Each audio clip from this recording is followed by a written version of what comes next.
What's going on, Summoners? Welcome back to another Pro Guides video. I'm Kangas, and today I'm running you through all the balance changes as well as the new content on patch 11.15. We'll also provide tier lists curated by our high elo analysts for all 5 roles, so hit that sub button and let's get right into it. First up, let's start off with the skins. With the Ruination and League's lore expanding, we got some Sentinels of Light joining the battle. But first of all, we have Ruined Misfortune and Unbound Thresh. Following them are Sentinel Graves, Pike, and Rengar. These skins all give a modern twist to all of these champions, and I heavily suggest you take a look if you like these champions. Now with skins covered, let's move through these system changes next. Now this patch features an upgrade to one of the newer items this season, Hullbreaker. League's premier split pushing item has been underperforming, and even though we do consider it an upgrade from Sanguine Blade, it's still on the weaker side, so it got a buff this patch. The resistances have been increased from 25 to 45 to 25 to 60. It's a pretty solid buff that will help out significantly. In a late game, that is a 15% more effective health against both physical and magic damage. So with split pushing looking strong this patch, especially since Hullbreaker has been buffed, if you need help with your macro play, we got tons of courses at ProGuides.com by players like CoreJJ and Aframu. We also got tons of coaches that you can get in direct contact with so they can coach you one-on-one, so make sure you check it out. Next up, let's talk about champion balance.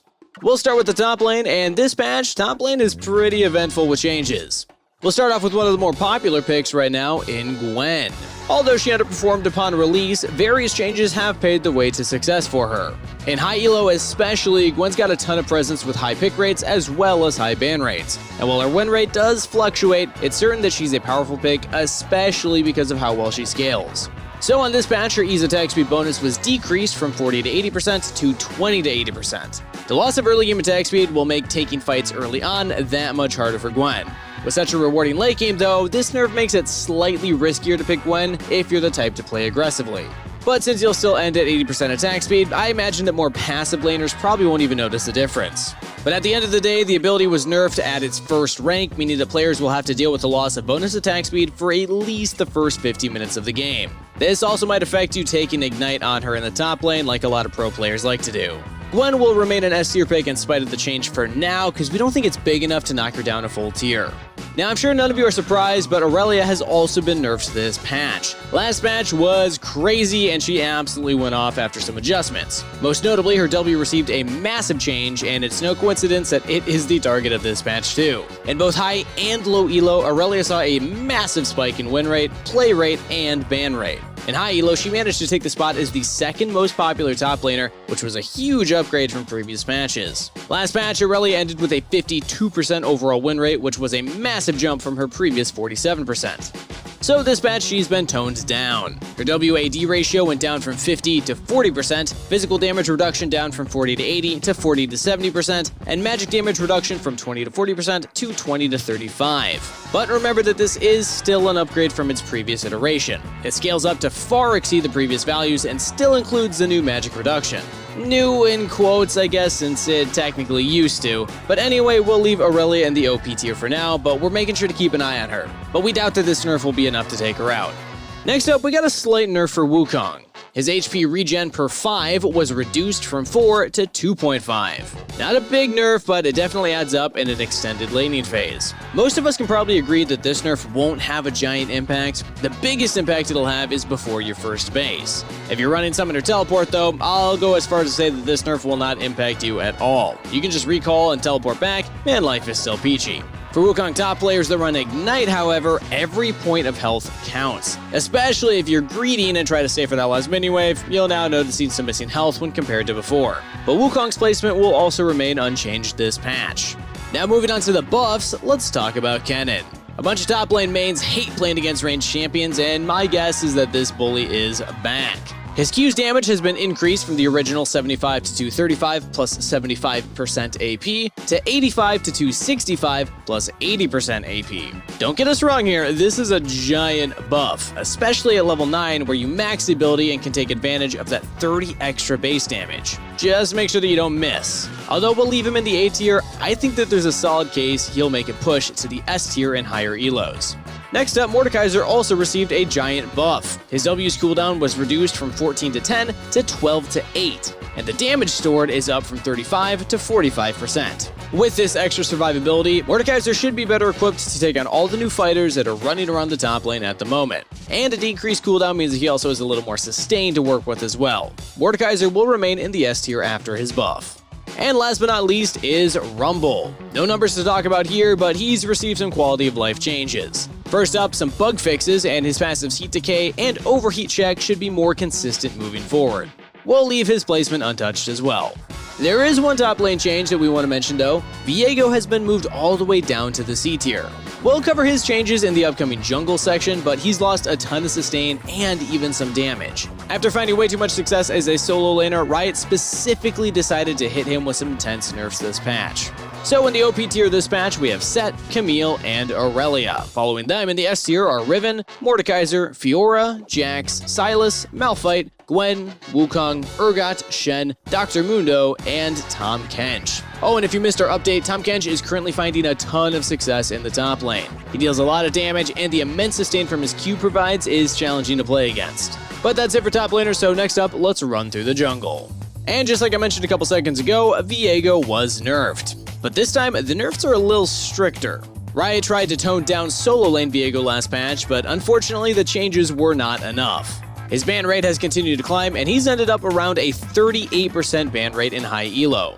And this number even goes up to around 47% in elite levels of play. Now, of course, this number is a combination of jungle as well as solo lane Viego bans, but with nerfs this patch, that number is bound to go down. This patch, his Q-based damage has been reduced from 25 to 85 to 15 to 75, with his bonus damage to monsters up from 10 to 20. The big nerf, however, is that his healing for minions is going down from 50% to a straight 10%. Ultimately, Viego jungle won't really be affected too heavily. He did lose some damage to champions, but the biggest nerf is that minion sustain. Last nerf it was 100 to 50% and that hurt, but 50 to 10% is a massive drop, and there is no doubt that solo lane Viego will feel the effects this time. So we're dropping him down from the OP to the S tier. It's not a huge drop, he's still a solid pick, but he can't be flexed around nearly as much now.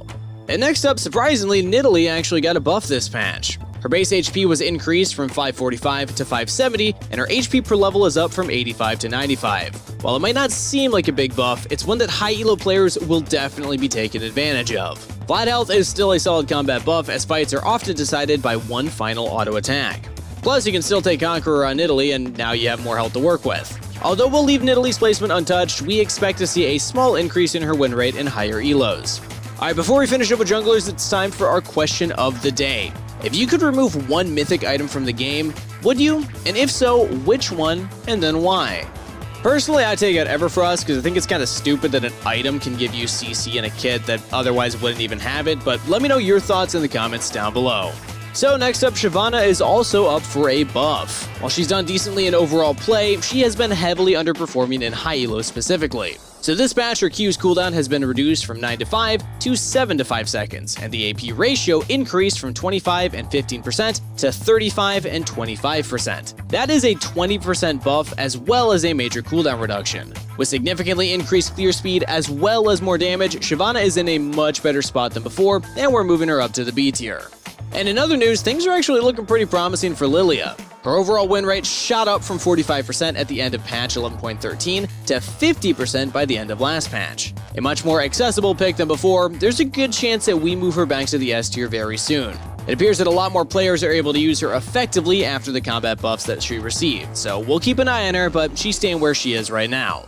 So in the OP tier, we feature the return of Lee Sin alongside Xin Zhao. Following nerfs to other OP junglers, Lee Sin has come out on top once again at all ranks. In the S tier, we got Viego, Elise, Evelynn, Fiddlesticks, Diana, Zac, Kindred, Kayn, Kha'Zix, Nocturne, and Shaco. That's it for the jungle, so next up, let's take a look at mid. And surprise, surprise, we also got a decent number of mid changes this patch as well. For any Annie players out there, I know there's at least a dozen of you, sorry to say, she got nerfed. Her Q has received a minor nerf with the AP ratio down from 80 to 75%. Now, this nerf is not a deal breaker early on, but as the game progresses, it'll become more noticeable. Since the cooldown on the ability is so short, even a 5% reduction on the ratio can be a pretty big deal. But we're still leaving her in the S tier in spite of this minor nerf.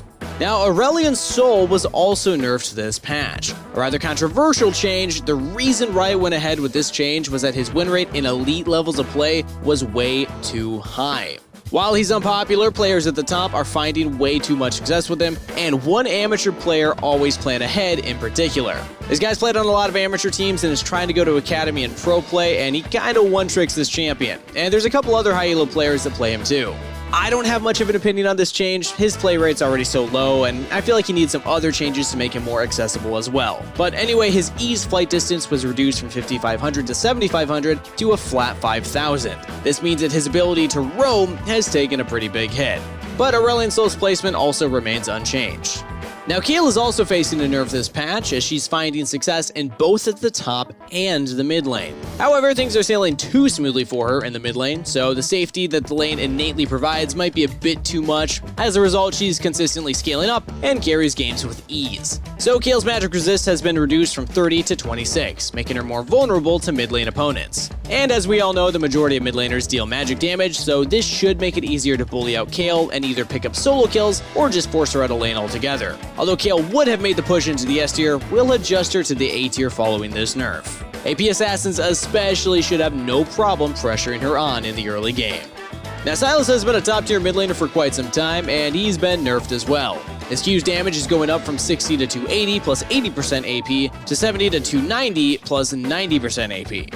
However, his W's healing is going down from 30 to 150 plus 45% AP to 25 to 125 plus 40% AP. In theory, this is a nerf because his Q isn't a targeted ability while his W is. The loss of guaranteed sustain for some extra damage is in Riot's eyes a nerf. Personally, I do agree, but there's no doubt that Sylas will remain a powerful pick in spite of this change, so we're moving him down from the OP tier to the S tier, as this will likely force a shift in the optimal way to play him. Now moving on to buffs, let's start off with Cassiopeia. Her ease damage has gone up from 10 to 90 to 20 to 100. This is a gigantic buff at level 2 specifically, because the damage is doubled.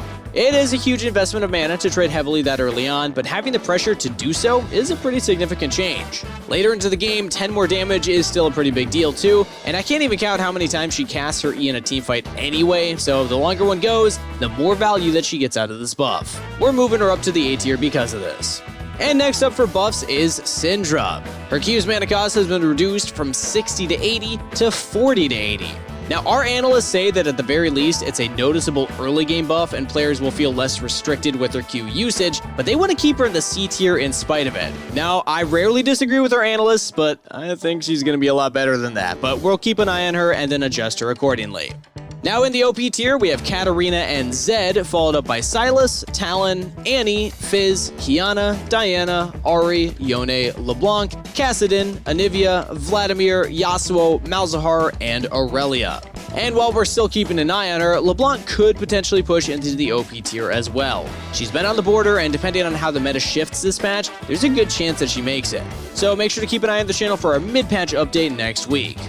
So we got a couple of changes to cover in the bot lane. First up, Caitlyn was actually buffed this patch. Now before anyone gets angry and pulls out their pitchforks, it's a mid to late game buff, not an early game one.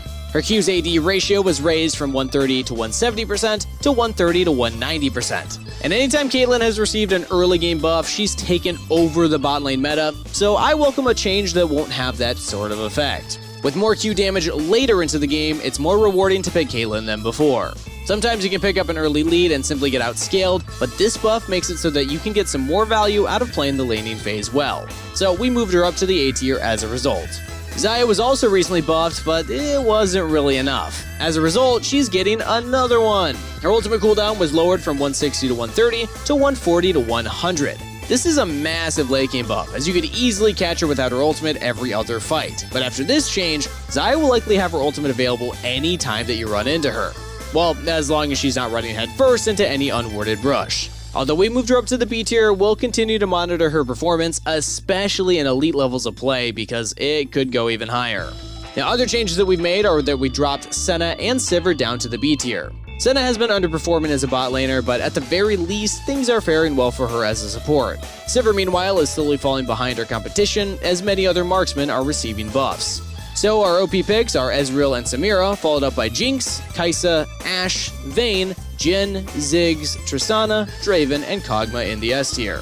And finally, let's finish off with supports. First of all, let's talk about Thresh. The uncontested king of supports in Season 11 has received yet another nerf. He'll definitely remain popular in spite of this one, but this one's pretty big. His E's cooldown was increased from 11 to 9 seconds to 13 to 10 seconds. This significantly lowers Thresh's early kill pressure and also takes away some power in the mid to late game. So yes, we finally moved him down from the OP to the S tier. This nerf isn't a reason to stop picking him, he's still going to be pretty good in spite of it, but just know that he's weaker than before. And now my only question is, when are they going to nerf Lulu? And please let me know ahead of time so I can start playing something else and not abuse her anymore. Now, the alternative to picking Thresh is Blitzcrank, because he actually got a massive buff this patch. His armor was increased from 37 to 40, while his Q's damage went from 70 to 270 plus 100% AP to 90 to 290 plus 120% AP. I mean, come on, honestly, the armor buff would have actually been enough. Remember that Blitzcrank has his passive, so this means that he's got a ton of health to work with early on, and the value of 3 armor is more impactful on Blitzcrank than it is on other champions. On top of this, they buffed his Q's base damage as well as the AP ratio, so Shirellia will feel even better, but so will full AP Blitzcrank. And yes, I know I just said that, but I take no responsibility for the results of anybody looking to build full AP Blitzcrank in your ranked games. Regardless, Blitzcrank remains an S tier pick after the buff. And then there's Rel.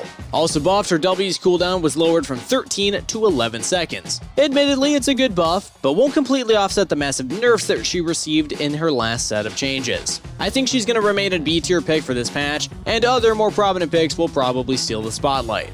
So our OP picks for this patch are Leona and Lulu, followed up by Thresh, Morgana, Nautilus, Blitzcrank, Maokai, Zyra, Senna, and Yuumi in the S tier. Oh, and by the way, if you're in low elo, you can actually throw Xerath in the mix for fun. He is absolutely popping off right now, and the lowered cost of Ludens has absolutely helped him out. And that'll conclude our 11.15 patch rundown. Hope you enjoyed the video. Let me know your thoughts about it in the comments below. And also while you're there, check out the description for a link to join our Discord. You'll be the first to hear about our future giveaways and also just be part of our growing community. Until next time, everybody, best of luck on the Rift, stay hydrated, and I'll see you in the next one.